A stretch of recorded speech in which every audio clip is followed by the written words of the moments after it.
Oh, so I want to have a talk about the mental health system in the USA because that's where I am. That's what I know. Um, Mental health is a lifelong condition. It's something that a lot of times it needs medication. It's schizophrenia, bipolar, very severe forms, depressive illness, and there's psychological issues that different people have at different times in their lives. Um, so I guess the crisis thing is that you go in the hospital, you're having a crisis, you go in the hospital, or someone goes in the hospital, and then they're released after a couple weeks and they're given medication. And there's no follow-up care, hardly. It's really difficult to get your brain together to go back and see a doctor or therapist if you're released from a hospital. Because see, it takes a lot of time. If your brain is sick, the chemistry's wrong, it takes a while for that to heal. Sometimes it comes from stress. And we don't have a system that helps that.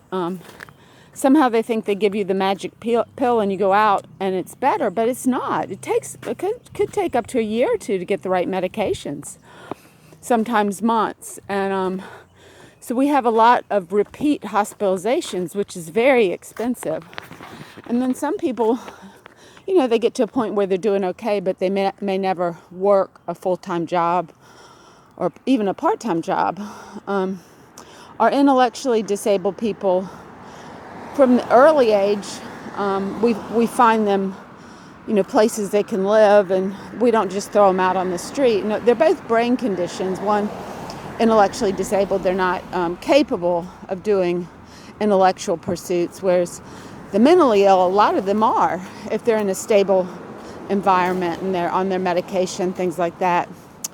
So my proposal, because I know the system and I know a lot of people that suffer, is to provide a farm out in the country, say 10 to 20 to 100 acres, small, in each town and city that has a Walmart, because we do have a lot of these people, and they can go out there to recover. It would be a house with rooms and a central kitchen so that people could cook together and eat meals together, and they could do work on the farm depending on what they wanted to do. They could paint, they could make pottery, creative endeavors, woodworking. They may stay there their entire life, or they may just come there for recovery for a few months. And the medications would be watched very closely by the social worker. We'd have a few people working there to help them. There'd be a company van and a truck to do the work. It would give them a livelihood too, because I think they could go and we could sell their goods, their paintings, their pottery, the jams and jellies, whatever they make, we could sell it at the Walmart, and they could actually turn a profit. If they're on disability, they can pay a little bit of money, but they also have a chance to earn some money. Of course, friends and family can come visit and they can go out, and if they're feeling good, they could drive the truck and go to town and get something, or